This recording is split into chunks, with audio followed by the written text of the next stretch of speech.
नमस्कार. आज कोल्हापूरला माननीय जयसिंगराव पवारजी यांच्या पुस्तकाचा अनावरण आहे.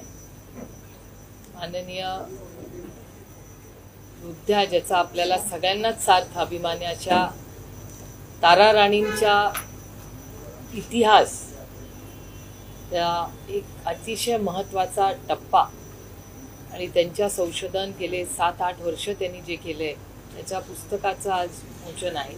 त्या कार्यक्रमाच्या निमित्ताने मी आज इथे आले. त्यानंतर माझ्या सहकारी सक्षना सलगर यांनी पुण्यश्लोक अहिल्याबाई होळकर यांच्यासाठी एक कार्यक्रम नियोजित केला आहे. असे 3-4 कार्यक्रमासाठी आज मी कोल्हापूरला आलेले. त्यानंतर संघटनेच्या लोकांची भेटून मी नंतर कराडला जाणार. काही लाडकी बहीण संदर्भात मंत्री एकदा म्हणतात की पैसे काढून घेणार, अजितदादा म्हणतात की कुणाचे पैसे काढून घेतले जाणार नाही. नक्की काय केलं पाहिजे किंवा सरकार असं का त्या मनस्थितीमध्ये आहे? केलं काय पाहिजे तर 2100 रुपये लगेच द्यायला पाहिजे, हे केलं पाहिजे.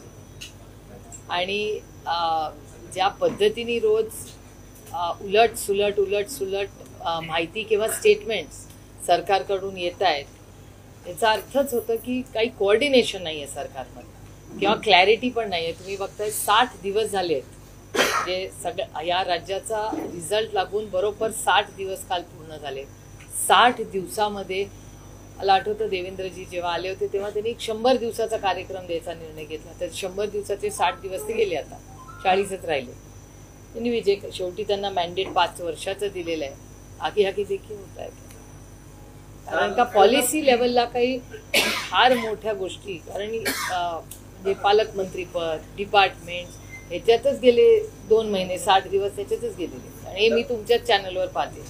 शेतकरी कर्जमाफी संदर्भात अजितदादा म्हणाले मी असं कुठं बोललो होतो, तर हे प्रकारे दुर्बेग नाही का? कारण की त्यांनी इलेक्शन त्या मुद्द्यांवरती लढवली. देवेंद्र फडणवीसजींचं स्टेटमेंट मी ऐकलेलं आहे पार्ला तुमच्या सगळ्या चॅनलवर. 7-12 कोरा करू, सरसकट कर्जमाफी करू, हा शब्द देवेंद्रजींनी महाराष्ट्राला दिलेला आपण सगळ्यांनी तुमच्याही चॅनलवर, आम्हाला कुठून कळलं? तुमच्याच चॅनलवरून कळलं. अजितदादा म्हणतात मी तसं कुठं, ते मला नाही माहिती. सरकारचे मुख्यमंत्री देवेंद्र फडणवीसजी आहेत. आमची अपेक्षा आहे की त्यांनी सरसकट कर्जमाफी द्यावी. कांदा, सोयाबीन, कपास, दूध ह्याचा जो हमी भाव त्यांनी इलेक्शनमध्ये सांगितला होता तो पूर्णपणे द्यावा. त्यानंतर कालच राज्याचे कृषी मंत्र्यांनी 3-4 महत्त्वाचे विधानं केलेली आहेत, जे मी स्वतः पार्लमेंटमध्ये बोलणार आहे याच्याबद्दल. आणि पार्लमेंटमध्ये पद्धत असते की आरोप प्रत्यारोप किंवा कुणाला कोट केलं तर ते आपण टेबल करायचं असतं. त्याच्यामुळे मी तुमच्याच चॅनलच्या मदतीने ते सगळं कलेक्ट केलंय. त्याची एक सगळं कागदपत्र एकत्र करून ते पेनड्राईव्हमध्ये ठेवलंय आणि ती पेनड्राईव्ह मी पार्लमेंटमध्ये टेबल करणार आहे. कारण का त्यांनी 3-4 अतिशय महत्त्वाच्या मुद्द्यांबद्दल ते बोललेले आहेत. पहिला मुद्दा ते असं म्हणाले की हार्वेस्टर्समध्ये घोटाळा झालेला आहे. हे मी म्हणत नाही, राज्याच्या कृषी मंत्र्यांनी ते कन्फर्म केलंय जेव्हा आरोप झाले, आमच्याकडून जे आरोप झाले. कारण का त्याच्यात माझ्या स्वतःच्या मतदारसंघात शेकडो असे शेतकरी आहेत ज्यांनी 8 लाख रुपये दिलेले आहेत ही सबसिडी घेण्यासाठी. एकतर DBT डायरेक्ट ट्रान्सफर बेनिफिट असताना ते वळवून हा कॅश ट्रान्झॅक्शन करण्याचा निर्णय सरकारने का घेतला? केंद्र सरकार सातत्याने म्हणत असतं की आम्ही झिरो लिकेजवर आमचं सरकार काम करतं. जर झिरो लिकेजवर हे सरकार काम करत असेल तर डायरेक्ट बेनिफिट रिव्हर्स करण्यात का आलं हे आपल्याला कळलं पाहिजे. कारण का केंद्र सरकारचा नियम कायदा आहे, मग राज्यांनी तो बदलला कसा? राज्यांनी परवानगी घेतली होती का केंद्र सरकारची? तर हा पहिला अतिशय महत्त्वाचा मुद्दा आहे की हार्वेस्टर. आणि राज्याचे कृषी मंत्र्यांनी स्वतःच कबूल केलेलं आहे की आम्ही जे आरोप केलेले आहेत या सरकारवर, हो ते बरोबर आहेत, हा हार्वेस्टरचा घोटाळा झालेला आहे. हे तुमच्याच चॅनलवर मी पाहिलेलं आहे. पहिला मुद्दा. त्याच्यानंतर पीक विम्याचा 400 कोटी रुपयाचा घोटाळा झालेला आहे. जेव्हा आम्ही आरोप केले तेव्हा त्याचं उत्तर त्यांनी दिलंय की हो कन्फर्म 400 कोटीचा झालाय. त्याच्यावर सुरेश धसांचं स्टेटमेंट तुमच्याच चॅनलवर मी पाहिलं. ते म्हणले तो 400चा नाही 5,000 कोटी रुपयाचा. मला असं वाटतं हा खूप गंभीर विषय, ह्याच्यात देश पातळीवर चर्चा झाली पाहिजे. त्याच्यानंतर ह्या राज्याच्या कृषी मंत्र्यांचं स्टेटमेंट जेही मी तुमच्या चॅनलवर पाहिलं ते असं म्हणले की महाराष्ट्र सरकारला करायची इच्छा आहे पण केंद्र सरकार पैसे देत नाही, त्याच्यामुळे डिले होत आहे. तर जर केंद्र सरकार का पैसे देत नाहीये, हा पण म्हणजे तुम्ही आम्हाला निवडून कशाला दिले, एवढ्यासाठीच दिलंय ना.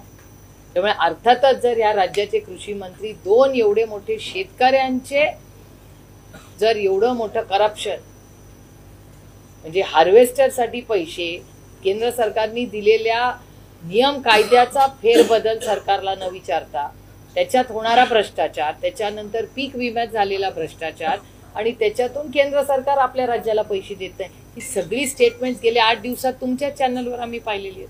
ही अतिशय चिंताजनक आहे आणि मी पारदर्शक कारभार करणाऱ्या महाराष्ट्राच्या कृषी मंत्र्यांचे जाहीर आभार मानते की ते ह्याच्यात आम्हाला सहकार्य करतायत. आमची ही सहकार्याची भूमिका आहे. महाराष्ट्र राज्य जर भ्रष्टाचार मुक्त होणार असेल तर ताकदीने आम्ही या राज्याच्या कृषी मंत्र्याबरोबर उभं राहू.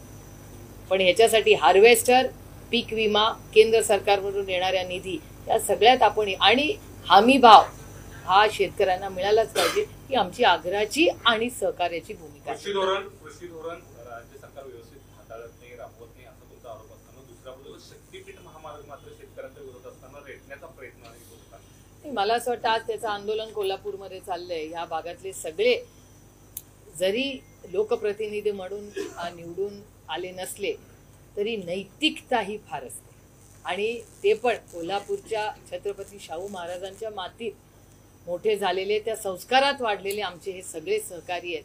त्या सहकाऱ्यांचीही सकाळी चर्चा झाली त्या विषयाबद्दल. प्रचंड अस्वस्थता त्याच्याबद्दल जर असेल तर अर्थातच विकासाच्या विरोधात आम्ही कोणीही नाही, पण विकास करत असताना स्थानिक लोकांना आपण समजून घेतलंच पाहिजे. त्यांचं सहकार्य शेवटी त्यांची जमीन जाणार आहे, त्यांच्याशी चर्चा केल्याशिवाय कुठलाही निर्णय घेऊ नये अशी आमची सरकार दरबारी विनंती आहे.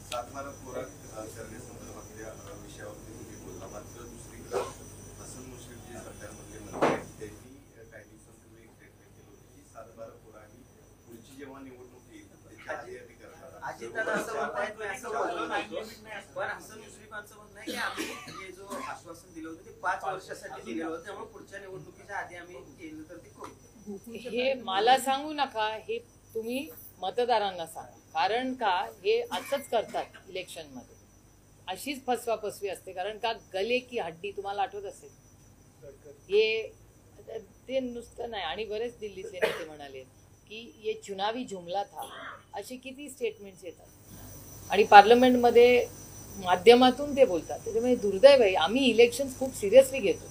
आम्ही लोकांना फसवण्यासाठी नाही निवडून येऊ इच्छितो. आम्ही सेवक आहोत या राज्याचे आणि देशाचे. तुमच्या आयुष्यात एक चांगला बदल घडवण्यासाठी आम्ही कार्यरत आहोत आणि आमची नैतिक जबाबदारी आहे आणि आम्ही नैतिकतेच्याच चौकटीत जरी आम्हाला अपयश आलं असेल तरी आम्ही नैतिकता सोडतो. इलेक्शन पूर्वी बदलापूर प्रकरणात तुम्ही महिला सुरक्षेचा मुद्दा लाडकी बहिणीला काउंटर करण्यासाठी घेतला, परंतु जो एन्काउंटर झाला त्यातून कुठेतरी रॉबिनहूड जस्टिस, परंतु परवा हायकोर्टमध्ये जे निदर्शनास आणलं गेलं त्याच्यावर एकंदरीत काय मत आहे? नाही, त्याची मी पण डिटेल वाट बघते. कारण नक्की काय झालं किंवा पोलिसांवर जे आरोप किंवा जी इन्क्वायरी लावायला सांगितली आहे त्याचा पूर्ण रिपोर्ट आल्याशिवाय बोलणं संयुक्तिक होणार नाही. पण माझं म्हणणं आहे अशा सगळ्या केसेसमध्ये मी तेव्हाही बोलले होते की अशा केसेसमध्ये फास्ट ट्रॅक कोर्टमध्ये त्या लोकांना जाहीरपणे चौकात फाशी झाली पाहिजे अशी आमची आग्रहाची भूमिका आहे. पण फास्ट ट्रॅक कोर्ट जो ऑप्शन सरकारकडे आहे ते सरकारने केलं पाहिजे. पूजा चव्हाण मृत्यू प्रकरणी संजय राठोड यांना क्लीन चिट दिलेले, पोलिसांच्या क्लोजर रिपोर्टनुसार चित्रावर यांची याचिकाचा निकाल नक्की काय झालं हे काळच ठरवेल. इन्क्वायरी झाली पाहिजे, त्याच्यात अनेक प्रश्न आहेत. क्लीन चिट हे सरकार, वॉशिंग मशीन या गोष्टी आपल्याला या राज्यामध्ये दुर्दैवाने जड अंतःकरणाने मी हे म्हणते की या गोष्टीची सवय झाली. पण आम्ही कुणावरही या राज्यात जरी या सरकारने कुणालाही क्लीन चिट दिली असेल किंवा वॉशिंग मशीन केलं असेल, पण जे सत्य आहे हे सत्य लोकांच्या समोर बाहेर आलंच पाहिजे. त्याच्यासाठी कष्टांची परिकाष्ठा करू, पण जोपर्यंत त्या शेवटच्या माणसाला न्याय मिळत नाही आम्ही स्वस्थ बसणार नाही. ठाकरे गटाचा जो मेळावा झाला त्यामध्ये अप्रत्यक्षपणे उद्धव ठाकरे यांनी स्थानिक स्वराज्य संस्थांमध्ये स्वबळाचे संकेत दिलेले आहेत. पदाधिकाऱ्यांनी जर म्हटलं तर आम्ही लढू स्वबळावर असं त्यांनी केलं आहे. तरी तुम्हाला आठवत असेल जेव्हा शिवसेना आणि भारतीय जनता पक्ष एकत्र होते तेव्हा ते स्वबळावरच लढायचे ना. मग ते स्वबळावर लढायचे तर ते ठीक आहे. आमच्या बरोबर बळावर लढायची भाषा कोणी केली तर महाविकास आघाडी फुटली, महाविकास आघाडीमध्ये प्रॉब्लेम, असं होत नसतं. ह्या सगळ्या इलेक्शन ही सशक्त लोकशाही आहे आणि येणारं इलेक्शन हे आमच्या सहकार्यांचं आहे. त्याच्यामुळे आमचे सहकारी आणि आम्ही सगळे एकत्र मिळून ठरवू की काय फॉर्म्युला असेल तो. त्याच्यामुळे कळेल काही दिवसात. आणि अर्थातच प्रत्येक पदाधिकाऱ्याला वाटत असतं की आपण इलेक्शन लढावं, त्याच्यात गैर काय. परदेशात स्थायिक झालेले विद्यार्थी वगैरे असतील ते कुठं क्रायसिस मध्ये असतील त्यावेळी तुम्ही मदतीला येता परराष्ट्र प्रदेशी. परंतु आता जे डोनाल्ड ट्रम्प सत्तेवर आल्यानंतर एक धास्ती निर्माण झाली आहे की आपल्याला आपल्या देशातून अमेरिकेतून वापस जावं लागेल भारतामध्ये.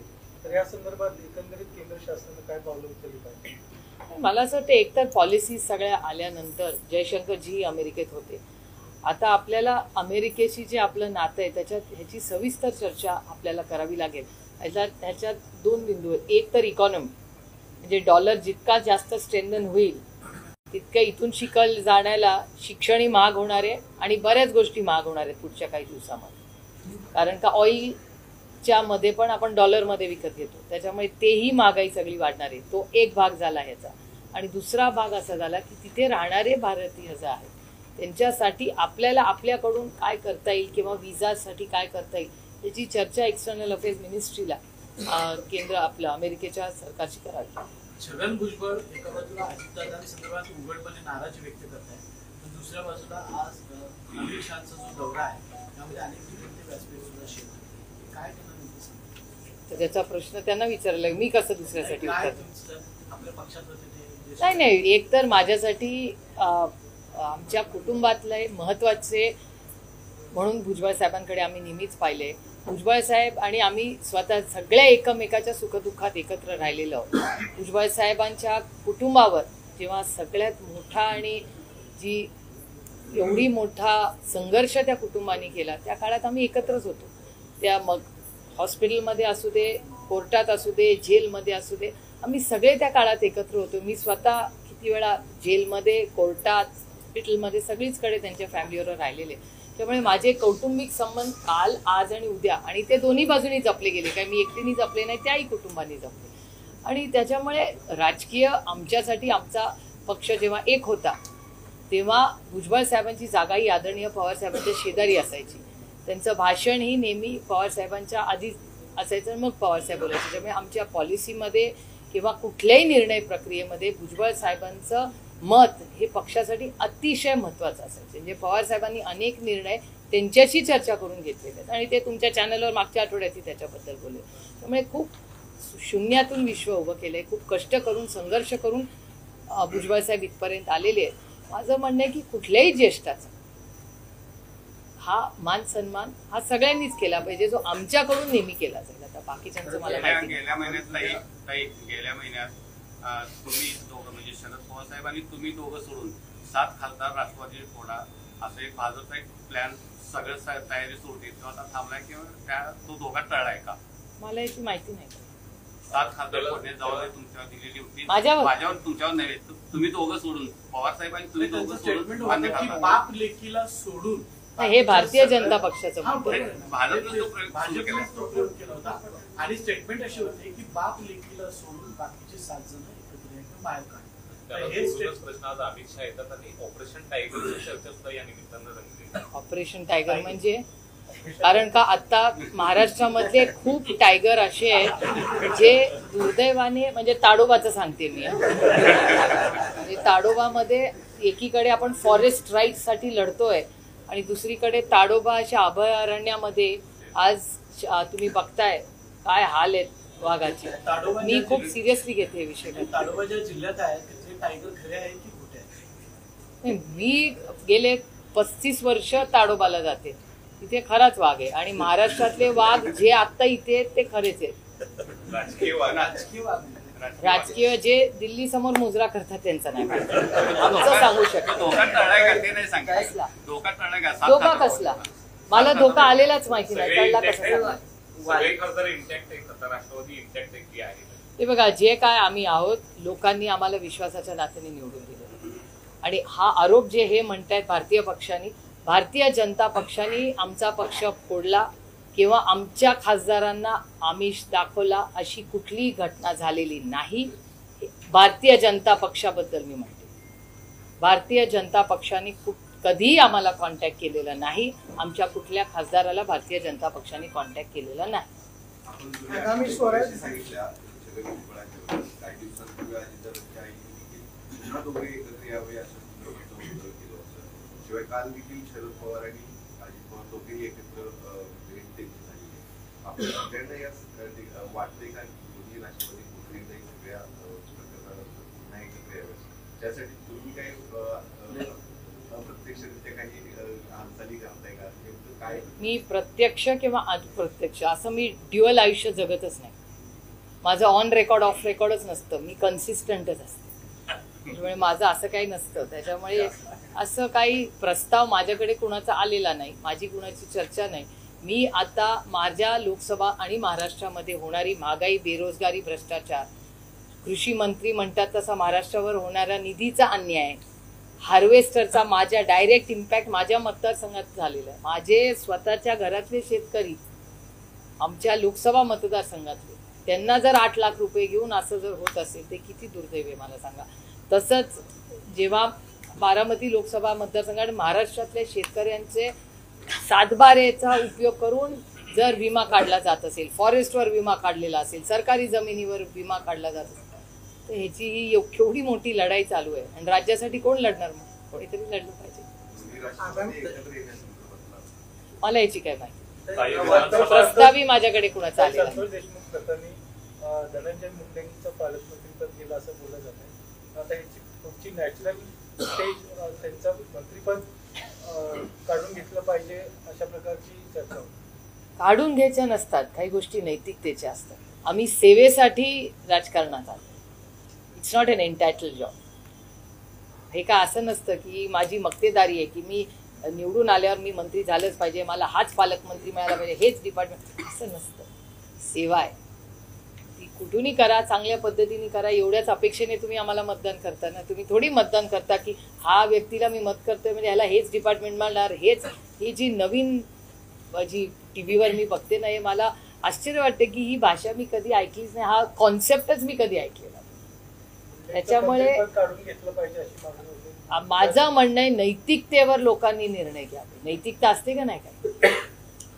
नैतिकता जेव्हा सगळ्या पक्षाचे, राष्ट्रवादी काँग्रेस पक्ष अजित पवार, राष्ट्रवादी काँग्रेस पक्ष शरद पवार, शिवसेना, शिंदे सेना, भारतीय जनता पक्ष, काँग्रेस पक्ष, 6 पक्ष जेव्हा आरोप करत असतात तेव्हा आपलाच अंतरात्माने आपल्याला ती जाग आणून दिली पाहिजे ना. ते नैतिकतेवर निर्णय घ्यावा. तर याच प्रकरणातला आरोपी वाल्मिक कराड आता आयसीयू मध्ये आहे. मात्र ह्या सगळं प्रकरण संपवण्यासाठी त्याचाच खून होईल अशी एक शक्यता तृप्ती देसाई यांनी ते नाही मला माहिती.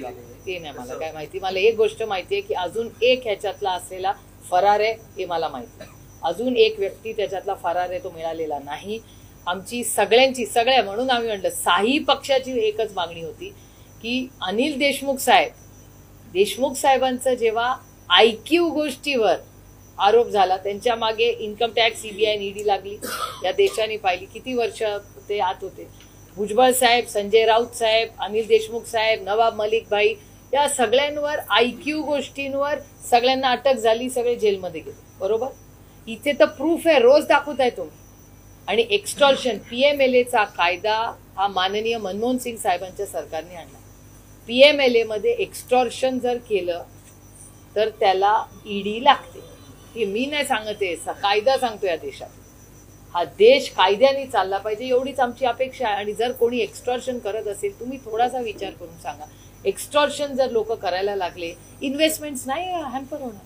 माझी ह्यांना मुख्यमंत्री साहेबांना एवढीच विनंती आहे की महाराष्ट्राचे खूप चांगलं इमेज महाराष्ट्र देशात नाही जगामध्ये आहे.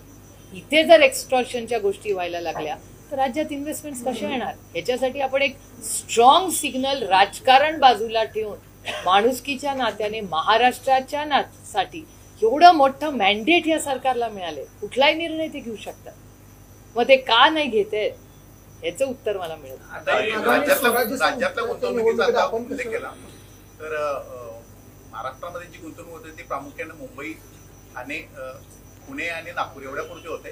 राज्याचा समतोल विकास होण्याची अपेक्षा आहे ते करताना नाही. महत्वाची गोष्ट की मी अजून वाट बघते मुख्यमंत्री याचे, म्हणजे त्यांची प्रेस आली की आणि डिटेल्स कळतील. पण बरेचसे असे आहेत करार, म्हणजे जे करार झाले त्याचं स्वागतच आहे. महाराष्ट्रात इन्व्हेस्टमेंट येणार असेल तर अर्थातच आम्ही त्याचं स्वागत करू. पण त्याचबरोबर बऱ्याचशा अशा इन्व्हेस्टमेंट्स आहेत ज्या भारतीय कंपन्यांच्याच आहेत. म्हणजे तुमच्या चॅनलवर मी सज्जन जिंदलांचा फोटो पाहिला, अमित कल्याणींचा फोटो पाहिला, असे बरेच भारतीय. म्हणजे सज्जन जिंदल हे माननीय मुख्यमंत्र्यांच्या घरापासून 3ऱ्या मिनिटावर राहतात. 3 मिनिट चालत, 7 मिनिटं, गाडीने 3 मिनिटं. आता दावोसला तो करार करण्यात काय त्यांचा हेतू होता हे माहिती नाही, ते आल्यावरच कळेल आपल्याला. विधानसभा निवडणुकीत अपयश आणि आता स्थानिक स्वराज्य संस्था निवडणूक या दरम्यान प्रदेशाध्यक्ष पदासह एकूणच पक्ष बांधणी संदर्भात पक्ष काय करतो? नाही, पक्ष बांधणी तर करावीच लागेल. यश अपयश येत राहतो म्हणून काय थोडी निराश होतं. आणि एक तुम्ही विसरता की 1 कोटी लोकांनी आम्हाला मतं दिली आहे आणि एक तुम्ही हिशोब बघा, या राज्यामध्ये 50-60% पुढे मतदान जात नाही. ह्याचा अर्थ म्हणजे या राज्यातले फक्त हिशोबाला मोठा धरूया 50% लोकांनी मतदान केले हिशोबाला, त्यातल्या 50% लोकांनी ह्यांना केले. म्हणजे 25% लोकांनी म्हणायचं तर 75% लोक अजून त्यांच्या विरोधात आहेत ना, असं होत नाही. आणि जी अर्थातच शेवटी जो जिंकता वही सिकंदर, त्याच्यामुळे अर्थातच आम्ही अतिशय प्रांजळपणे आमचं झालेलं अपयश हे आम्ही कबूलच करायला पाहिजे. मग आता मशीन झालं का, काय सेटिंग झाल्या का, मतदार याद्यांचे प्रश्न, हे प्रश्न लोकांच्या मनात आहेतच. मी काल पुरंदरला गेले होते. पुरंदरला मी काही मुलांनी माझी गाडी थांबवली तर मी हात करायला उतरले. ते असे जराशे वयस्कर ग्रस्त होते. त्यांनी असे डोळे मिचकत माझ्याकडे बघितलं आणि म्हटलं सुप्रिया, म्हणलं हो. म्हणलं अरे इथे काय काढलं, दौरा होता आम्हाला कसं कळलं नाही. म्हणलं नाही मी दौंडला चालले, पुरंदरमधून सासवडचा कार्यक्रम करून चालले होते. ते म्हणले शक्यच नाही संजय जगताप हरणं. काय करणार आता, झालं अपयश झालं, आता झाले 2 महिने कामाला लागलं. ते म्हणले नाही आम्ही सगळ्यांनी मतदान केलं, काँग्रेस आणि राष्ट्रवादीला, त्याच्यामुळे शक्यच नाही संजय पडणं. तुम्ही बघा आम्ही म्हणतोय कागदावर घ्या कागदावर घ्या. आता ह्या माणसाला तिथे ना टीव्ही होता, ना चॅनल होतं, ना माझा ठरलेला कार्यक्रम होता. पण ही अर्थातच मायबाप जनतेमध्ये ही भावना आहेच ना, आणि चर्चा तर झालीच आहे ना त्याची खूप. आणि माझं अजिबात म्हणणं नाही की मी रडीचा डाव खेळणार नाही, मी त्याच मशीनवर निवडून आले. पण ऍट द सेम टाइम काहीतरी समथिंग इज मिसिंग. काय आहे त्याच्यावर मला सांगता येत नाही तुम्हाला, पण ते पुढच्या काही काळामध्ये कळेल. हो नाही कागल किंवा ह्यांच्याकडे, म्हणजे मला कुणाच्या बद्दल काही बोलायचं नाहीये, पण काहीतरी फॅक्ट चेक करूया. आता ह्यांच्या विरोधात जे ग्रहस्थ आता आमदार झालेले आहेत ते किती वर्ष कुठे जाऊन आले आहेत हे सगळ्या माहिती आहे ना. किती वर्ष होते ताई? 12 वर्ष ना. हा नाही ते नाही, मी हिस्ट्री विचारते. वेगळ्या ठिकाणी होते 12 वर्ष खरे.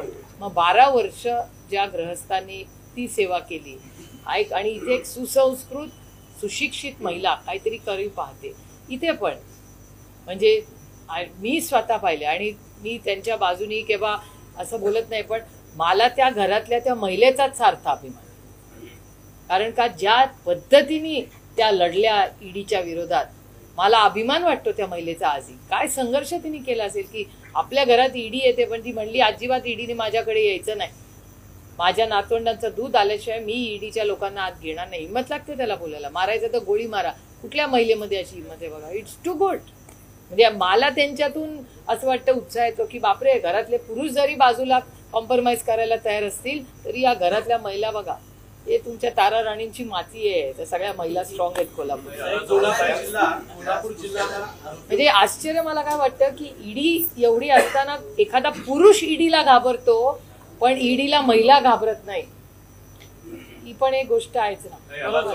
केंद्रात विरोधी पक्ष सक्षम आहे, विरोधी पक्ष नेता आहे, परंतु कुठेतरी इलेक्ट्रॉल रिफॉर्म्स व्हावे. पैशाचा जो भरमसाठ वापर होतो किंवा अँटी डिफेक्शन कायद्याचा गैरवापर होतो, या संदर्भात विपक्ष कुठं फारसा आवाज, तेच अदानी अंबानी हेच कथन सेशन. इलेक्टोरल रिफॉर्म्सवर खूप चर्चा झाली, आम्ही चर्चाही मागितलेली आहे.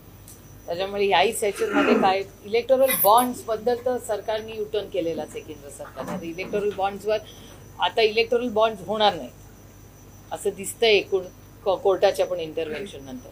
त्यामुळे बघूया पुढे काय होतं. पण पैशाचा जो वापर होतो याच्या बाबतीत आपल्याला सगळ्यांनाच एक समाज म्हणून त्याच्यात चर्चा करावी लागेल. कारण का मी बघते म्हणजे मला याचा अनुभव नाही पण लोकांच्या चर्चेतून येतं की या इलेक्शनमध्ये प्रचंड पाकिटं वाटली गेली असं पत्रकार म्हणतात, मी म्हणत नाही. पत्रकारांच्या चर्चेतून प्रश्नातून ते मार्कडवाडी देशाच्या केंद्रस्थानी आलं होतं. त्यानंतर कुठेतरी ती मोहीम थंड झाली आहे. थंड नाही झाली आहे. दिल्लीला गेलेत ना उत्तम जानकरजी. फक्त ती मर्यादित नाही, ते कव्हर होत नाहीये. हा नाही मर्यादित म्हणजे ते एका मतदारसंघापुरता ते आवाज उठवत आहेत. परंतु इलेक्शन कमिशनकडे इलेक्शन झाल्यानंतर आपण काही आमची केले होते ना सगळे उत्तरं इलेक्शन कमिशनने आम्हाला दिलेली नाहीत. आम्ही तर जाऊन आलो, ऑल पार्टी मीटिंग गेली, काँग्रेसचे लोक वेगळे जाऊन आले. उत्तम जानकरजी आता दिल्लीत आहेत ॲज वी टॉक. त्यांच्याच वेळ आम्ही अरविंद केजरीवालांची वेळ मागितली आहे त्यांना भेटायला जायला. कारण का जे तिकडे झालं ते अरविंद केजरीवालांच्या इलेक्शनमध्ये होऊ नये याच्यासाठी आमचे प्रयत्नच आहेत. मुंबईमध्ये अनेक ठिकाणी जे डोंगराळ भाग आहेत त्या ठिकाणी झोपडपट्टी मोठ्या प्रमाणावरती आहे. सरकारनं खरं तर त्या ठिकाणी भिंत बांधणं गरजेचं आहे. त्या ठिकाणी भिंत बांधण्याचा दावा केला जातो आणि त्यामध्ये शेकडो कोटी रुपयांचा भ्रष्टाचार झाल्याचं आता समोर आलेला आहे. कसं पाहता याकडे? आमची सगळे मुंबईचे महाविकास आघाडीच्या लोकांनी त्याची इन्क्वायरी मागितलेली आहे. इन्क्वायरी झाल्यावर कळेल. लाडक्या बहिणीमध्ये बांगलादेशी बहिणीचा सुद्धा समावेश झालाय. काल 2 तहसीलदार नायब तहसीलदारांचं निलंबन सुद्धा पण इलेक्शन नंतर चालले. हो, सिस्टम तीच आहे ना. मग हे इलेक्शनच्या आधी कसं काय फॉर्म भरूनच कसे घेतले, फॉर्म भरून कसे घेतले हा एक मोठा प्रश्न आहेच. त्याच्यामुळे इलेक्शनच्या आधी एक नियम कायदे आणि इलेक्शनच्या नंतर एक नियम कायदे आणि सिस्टम तीच आहे, लोक तेच आहेत, एंट्री करणारा तोच व्यक्ती आहे. बच्चू कडू वारंवार दावा करत आहेत की येत्या काळामध्ये शरद पवार गट आणि ठाकरे गट दोघंही केंद्रात भाजपला पाठिंबा देतील. का दावा केला जातो? उत्तर त्यांनाच विचारावं लागेल, मी कसं सांगणार. प्रदेशाध्यक्ष बदलासंदर्भातील चर्चा साहेबांसमोर कुठे झाली होती? मी त्या मीटिंगला होते, माझ्या कानावर असं काय आलेलं नाही.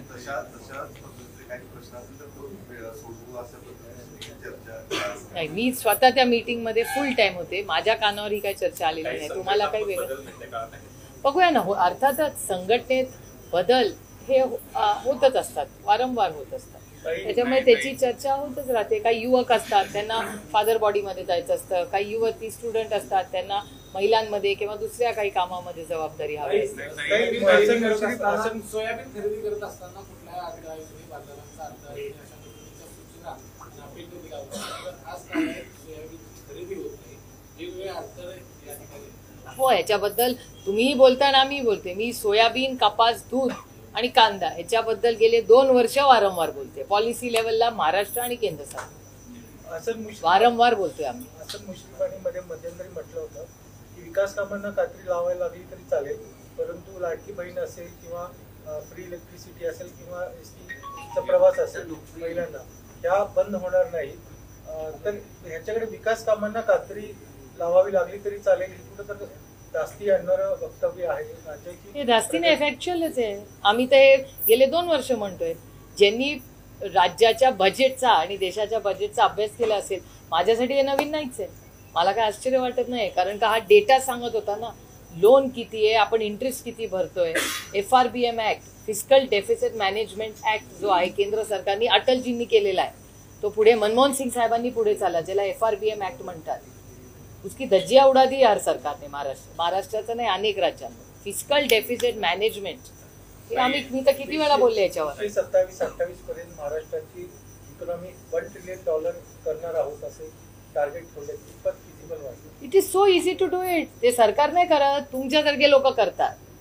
त्याला काय फक्त सरकार लागत नाही. एक फास्टेस्ट ग्रोईंग इकॉनॉमी म्हणून आपल्या देशात आपली लोकसंख्या, आपलं कन्झम्पशन, याच्यात $1 ट्रिलियन इकॉनॉमी करायला तुमचा कोणी असेल ना इकॉनॉमिस्ट कोल्हापूरमध्ये, त्याला विचारा. त्याला काय म्हणजे मला तेवढं कळतं, it's not so hard to do it. No government of course so doable. त्याच्यात तुमच्या आयुष्यात कुठला इम्पॅक्ट पडणार आहे तुम्हाला फक्त उत्तर द्या. $1 ट्रिलियन इकॉनॉमी सगळ्यांच्याच आयुष्यात पडणार. नाही, काय पडणार आहे मला सांगा ना. इकॉनॉमी साईज जरी वाढली तरी अनएम्प्लॉयमेंट आणि जर फिस्कल डेफिसिट मॅनेजमेंट होत नसेल, महागाई होणार असेल, तर इकॉनॉमी नुसती वाढून वाढून वाढून $90 झालं असेल. These are all data numbers. I am not an economist, मला हे कळतंय. हे सरकार काहीतरी मला म्हणजे मी तर पार्लमेंटमध्ये जेव्हा बोलतात ना तेव्हा मी शांत बसते, कारण का इट्स टू फनी जेव्हा हे असं बोलतात तेव्हा. म्हटलं म्हणजे या राज्यातले आणि देशातले इकॉनॉमिस्ट कपाळाला हात लावून बसतात हे काय चालेल. तुमच्या चॅनलवर बोलतात ना ते सगळे तुमच्या चॅनलवर असतात, हे सगळं बोलतात. ताई, एक प्रश्न आहे. महायुतीचा शपथविधी झाला, एक मुख्यमंत्री 2 उपमुख्यमंत्र्यांनी शपथ घेतली.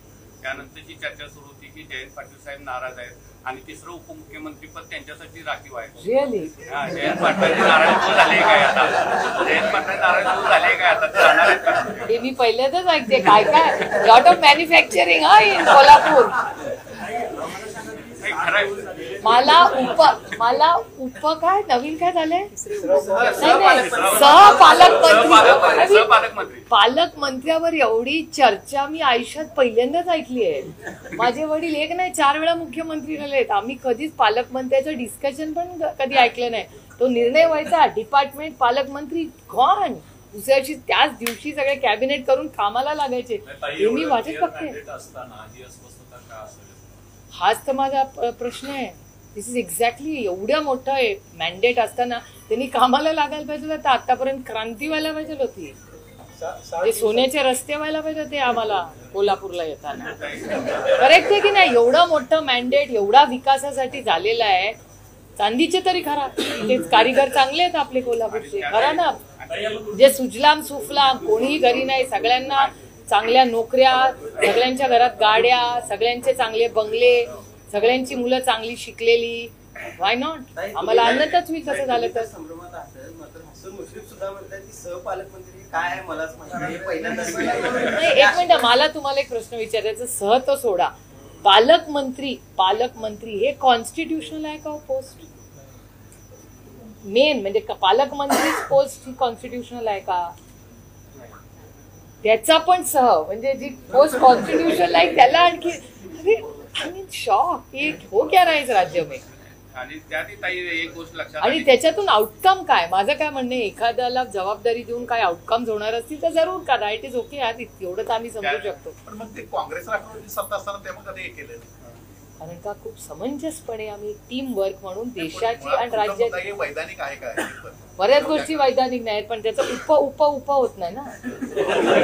आणि आमच्याकडे काँग्रेस आणि राष्ट्रवादीची सत्ता जेव्हा होती तेव्हा राज्याची सेवा करण्यासाठी आमचं सरकार होतं. स्वतःची सेवा करण्यासाठी नव्हतं, राज्याची सेवा. आम्ही सेवक होतो या राज्याचे, त्याच्यात मक्तेदारी नव्हती. त्यातही एक गोष्ट नो एन्टायटलमेंट. त्यातही एक गोष्ट लक्षात आली काय बघा, की जिथं पालकमंत्री आहेत भाजपचे, त्यांच्या गळ्यात कुठं सहपालकमंत्री बांधलेले नाहीत, पण राष्ट्रवादी आणि शिंदे गटाच्या मी तुम्हाला खरं सांगू, मला ह्याचा अभ्यास फार कमी आहे ह्या विषयाचा. तुम्ही मला राज्याची इकॉनॉमी, देशाची इकॉनॉमी, हार्वेस्टर, पीक विमा आणि आता इंडियन एक्सप्रेस, इथे कोणी ऐका नाही मला माहिती नाही, इंडियन एक्सप्रेस मी 3 दिवसापूर्वी एक बातमी केली होती की मागच्या त्यांच्याच सरकारनी 700 कोटी रुपयाची एक इक्विपमेंटची ऑर्डर दिली होती, ती या सरकारनी कॅन्सल केली. म्हणजे त्यांच्याच सरकारनी ऑर्डर दिली आणि त्यांच्याच सरकारनी कॅन्सल केली, सांगून की दर्जा चांगला नाही आहे. तर मी ऍक्च्युली भरणे मामांना पत्र लिहिणार आहे की मला माहिती पाहिजे की तुमच्याच सरकारनी, स्वतःच सरकारने हे विड्रॉन इट, म्हणजे त्यांच्याच सरकारनी, तेव्हा मला वाटतं स्पोर्ट्स मिनिस्टर संजय बनसोडेजी होते, संजय बनसोडेंनी घेतलेला एक निर्णय आज भरणे मामांनी परत घेतला असं इंडियन एक्सप्रेस म्हणते. मला कळलं पाहिजे कारण का माझ्याकडे 9 तालुके आहेत, 9 तालुक्यामध्ये 9 आमचे स्पोर्ट्स डिपार्टमेंटची ऍक्टिव्हिटीज चालतात. त्यामुळे मग माझ्या बिचारे कष्ट करणाऱ्या बालेवाडीला जा, खेलो इंडियामध्ये जा, आमच्या मुलांना काही चुकीचं देऊ नका बाबा, एवढीच त्याच्या मागचा माझा हेतू आहे. त्याच्यामुळे मी 60 दिवस पूर्ण झालेले आहेत, कशा प्रकारे विश्लेषण कराल? 60 दिवसात बरंच काही महाराष्ट्र वन मॅन शो, ते एकटेच काम करतात. बाकी कोणी, पहिले तर बरेच दिवस कोणी चार्ज घेतला नव्हता, काही लोक बाहेरगावी परदेशी गेले होते असं तुमच्या चॅनलनी सांगितलं. मला माहिती नाही कोण कुठे गेले होते. मी इथेच आहे त्याच्यामुळे मला माहिती नाही कोण. त्याच्यामुळे मी जे बोलते, जी माहिती आहे ती सगळी मी ऑथेंटिकेट करू शकते. मी पार्लमेंटेरियन आहे. कारण त्याच्यामुळे मी जे बोलते ते ऑथेंटिकेटच करते आणि ते मी सगळं या चॅनल्सवर क्लिप करून. आता युट्यूब तर जिंदाबाद आहेच. तर युट्यूबमध्ये लक्षात यायचं कुठल्या तारखेला काय स्टोरी आहे. आपलं टिक केलं की मिळते लगेच.